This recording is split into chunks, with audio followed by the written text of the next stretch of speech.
Alright everybody, this is my blanket pack. Now I am going to be taking this on a trip next month to Mount Hood, the Mount Hood Wilderness area, to Boulder Lake. And this is pretty much all I'm taking. Now I'm kind of a late comer to the whole YouTube, wilderness survival. Everyone's got their own videos and stuff. I'm kind of late coming on, and I've watched a lot of videos. And my family has known that I've always been interested in this stuff, but this will be a really great exercise for me to sort of push my limits a little bit.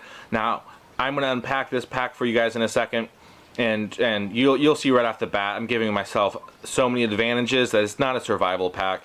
It's a minimalistic, camping trip for sure, but it has a lot of great features. I have to give my tip the hat to Dave Canterbury. This was pretty much inspired by him and a lot of his early work with blanket packs. I have some things in my pack that I don't think he carries anymore, but I happen to really like the way that they fit in the pack and the uses of them. So the only thing I don't have in here yet is my bandana. I really haven't been able to find a pure cotton bandana that's 3x3. I'll probably wind up using an old shirt and just cut it up. This whole pack weighs, I want to say, about 15 pounds or less, and it is incredibly versatile. I cannot wait to go out and use this. So I'm going to unpack this. Stay with me and I will be right back. Alright, so I have everything unpacked. There's a lot of stuff here, and I might not go over everything because some of it's pretty self-explanatory just by looking at the video. I started out with a wool blanket. Then I have, I believe it's an 8x10 tarp.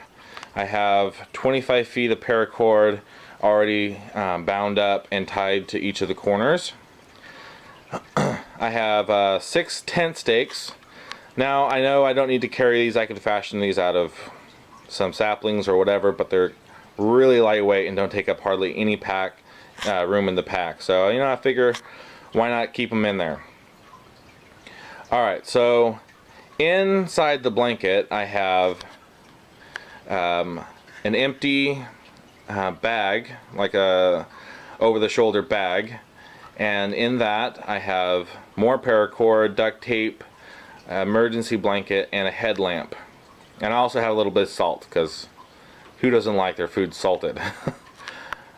And inside that I also have my water container system. The water bottle slides into the tin can. The tin can is modified so that I can hang it. It's got holes drilled on the side, so I can hang it from some tripod to boil. It makes it really easy that way. Inside the green water bottle I have pretty much everything you see here. I've got an extra knife, lighter, water treatment.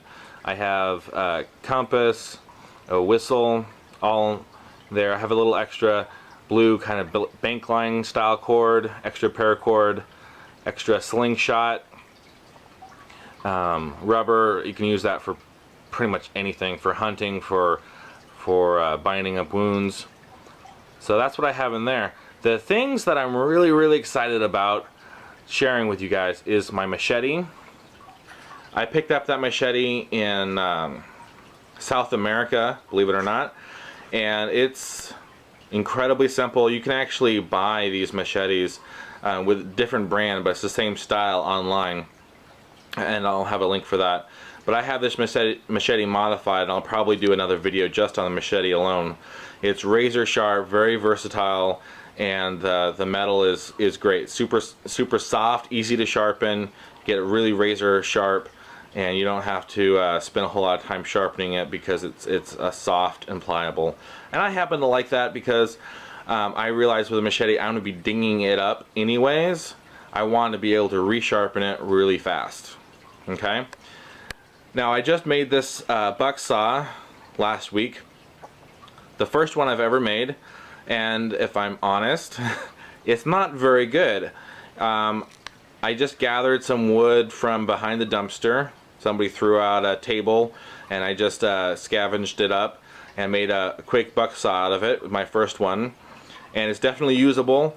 I just have to be really careful when I'm tensioning it up because it's not really balanced and constructed well, that I just keep everything centered, and the blade will bend when I get it too tight if I'm not really careful. But if I'm careful, I've used it quite a bit in the last week, just around where I live, and it works really, really well. Now this entire shelter system is I want to say between 10 and 15 pounds, super lightweight. I have these straps over here. You can use these as, I use them as straps, turn the whole thing into a backpack, and